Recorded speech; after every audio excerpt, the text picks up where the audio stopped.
బాదం మిల్క్ ఇప్పుడు చూద్దాం. ప్రస్తుతం దానికి కావాల్సిన ఐటమ్స్ ఏంటో చూద్దాం.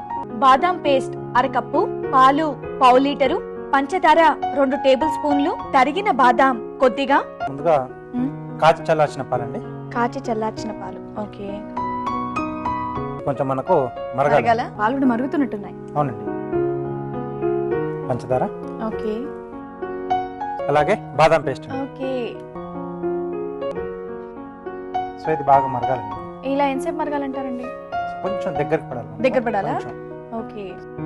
మరి ఆలోపు మీ కార్వింగ్ కోసం చాలా మంది వెయిట్ చేస్తున్నారు. మరిగేంతలోపు మనం కార్వింగ్ తయారు చేస్తాం. ఓకే. సో ఈ రోజు పుచ్చకాయ వచ్చింది. పుచ్చకాయతో ఏం చేయబోతున్నారండి? ఫ్లవర్ చేస్తున్నానండి. ఓకే.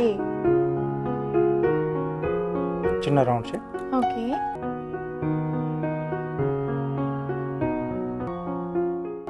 సో ఇక్కడ పెటల్స్ వేసుకుంటున్నాం. ఓకే. వావ్. ట్రయాంగిల్ షేప్ లో పెటల్స్ తీస్తున్నారు. yes sir.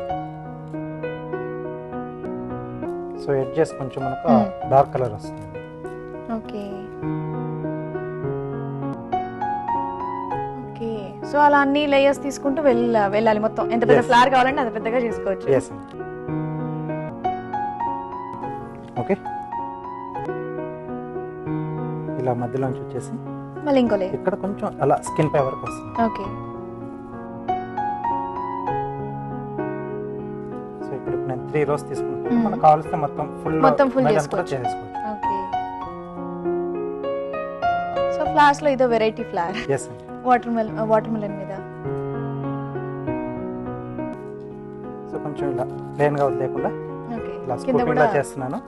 సో మధ్యలో కొంచెం బాగా హైలైట్ అయి కనిపించాలి. ఓకే. సో దీన్ని గ్రూవర్ తో. ఓకే. పైన కూడా చక్కగా మంచి డిజైన్ తో పీల్ చేస్తున్నారు. yes okay. చాలా బాగుంది. ఓకే. ఇది కూడా మనకు రెడీ అయిపోయిందండి. సో ఇక్కడ పైన ఏదైతే కొంచెం ఇలా మిగడ్లా వచ్చింది కదా, సో దీన్ని మళ్ళీ తిరిగి ఓకే మనం పైనుండి గార్నిష్ లా వేసుకోవచ్చు. ఓ yes. అప్పుడు సర్వ్ చేసేటప్పుడు చూడడానికి కూడా చాలా బాగుంటుంది. yes